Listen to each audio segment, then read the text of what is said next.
আল্লাহ তুমি আমার গুনাহগার উম্মতকে বাঁচাও। এই দুনিয়ার বুকে রব্বুল আলামিন সব নবীকে একটা করে দাওয়া মুস্তাজাবা দিয়েছেন, মানে যে দোয়া করলে কবুল হয়ে যায় সাথে সাথেই। দুনিয়ার সব নবীরা ওই দোয়াটা দুনিয়ায় করে ফেলেছে।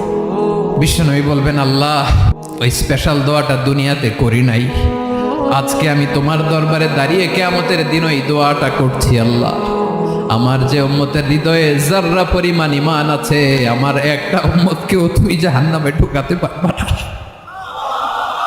বিশ্বনবী পাগলের মতো একবার হাউজে কাউসারে যাবেন, একবার সিরাতে যাবেন, একবার পুলসিরাতের দিকে, একবার হাউজে কাউসারের দিকে পাগলের মতো দৌড়াতে থাকবেন, তার কোনো গুনাহগার উম্মত যাতে জাহান্নামে ঢুকে না যায়। উম্মতি বিশ্বনবী আমার জন্য কাঁদবেন, আপনার জন্য কাঁদবেন, আমাদের জন্য সেদিন কেঁদে কেঁদে জাহান্নামের দরজায় দাঁড়িয়ে আমাদেরকে টেনে টেনে জান্নাতে ঢুকাবেন।